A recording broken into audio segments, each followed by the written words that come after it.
বাংলাদেশ উন্মুক্ত বিশ্ববিদ্যালয়ের উপাচার্য ডক্টর এবিএম ওবায়দুল ইসলাম বলেছেন, বিগত ১৭ বছরে এদেশের শিক্ষা ব্যবস্থাকে ধ্বংস করে দেওয়া হয়েছে। ছাত্র জনতার আন্দোলনের মাধ্যমে আমরা একটি নতুন বাংলাদেশ ফিরে পেয়েছি। সেই বাংলাদেশ বিনির্মাণে বাংলাদেশ উন্মুক্ত বিশ্ববিদ্যালয় কাজ করে যাচ্ছে।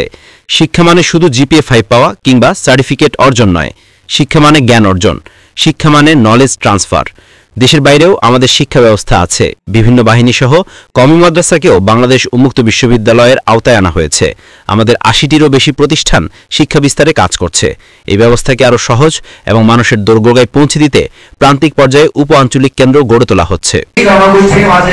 আমাদেরকে শিক্ষার আলো ছড়িয়ে দিতে হলে একমাত্র উন্মুক্ত বিশ্ববিদ্যালয় বা দূষিতকরণ পদ্ধতিতে একটা বিশ্ববিদ্যালয় খুলতে পারলে দেশের অন্যান্য দেশের আদলে তাহলে এই শিক্ষা বিস্তারে ভূমিকা রাখতে পারবে। আমরা চাই বাংলাদেশকে শুধুমাত্র সার্টিফিকেট দেওয়ার জন্য না, শিক্ষিত জনগোষ্ঠী হবে, সাথে সাথে দক্ষতা বৃদ্ধি হবে।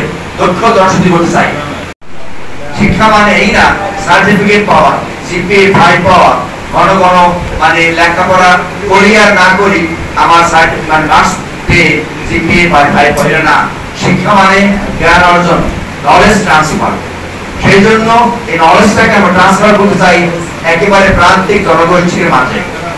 সেই জনগোষ্ঠীর মাঝে আসতে হলে আমাদের পদ্ধতি হলো গুরু শিক্ষক।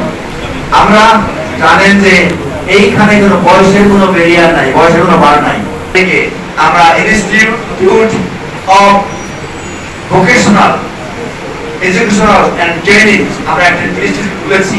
আমাদের উদ্দেশ্য শুধুমাত্র প্রান্তিক জনগোষ্ঠীর মাঝে শিক্ষা ছড়িয়ে দেওয়া না, এর বাইরেও এই জনগোষ্ঠী যে এদেরকে জনসম্পদে রূপান্তর করার জন্য তাদেরকে দক্ষতা বৃদ্ধি করা। উপাচার্য ওবায়দুল ইসলাম শনিবার দুপুরে খুলনার পাইকগাছায় বাংলাদেশ উন্মুক্ত বিশ্ববিদ্যালয়ের খুলনা আঞ্চলিক কেন্দ্রের অধীনে পাইকগাছা উপ আঞ্চলিক কেন্দ্রের উদ্বোধনী অনুষ্ঠানে প্রধান অতিথির বক্তৃতায় এসব কথা বলেন। উন্মুক্ত বিশ্ববিদ্যালয়ের প্র উপাচার্য অধ্যাপক সাইদ ফিরদৌস সভাপতিত্বে অনুষ্ঠানে স্বাগত বক্তব্য রাখেন রেজিস্ট্রার অধ্যাপক আনিসুর রহমান। বিশেষ অতিথির বক্তৃতায় বাংলাদেশ সংবাদ সংস্থা বাসসের চেয়ারম্যান আনোয়ার আলদিন বলেন, শিক্ষার প্রসারে বিএনপির ঐতিহাসিক ভূমিকা রয়েছে, যার অনন্য উদাহরণ বাংলাদেশ উন্মুক্ত বিশ্ববিদ্যালয়। অনুষ্ঠানে অন্যান্যদের মধ্যে বক্তব্য রাখেন সহকারী কমিশনার ভূমি ফজলে রাব্বি, প্রফেসর অধ্যক্ষ সমরেশ রায়, উপজেলা বিএনপির আহ্বায়ক ডাক্তার মোহাম্মদ আব্দুল মজিদ, বাউবির পরিচালক মাহফুজ উল আলম, প্রেস ক্লাবের সভাপতি অ্যাডভোকেট FM এ রাজ্জাক, সাংবাদিক GM মিজানুর রহমান, প্রধান শিক্ষক আনিসুর রহমান এবং আবুল কালাম আজাদ। পাইকগাছার প্রতিনিধি আব্দুল আজিজ, বাংলার গেজেট।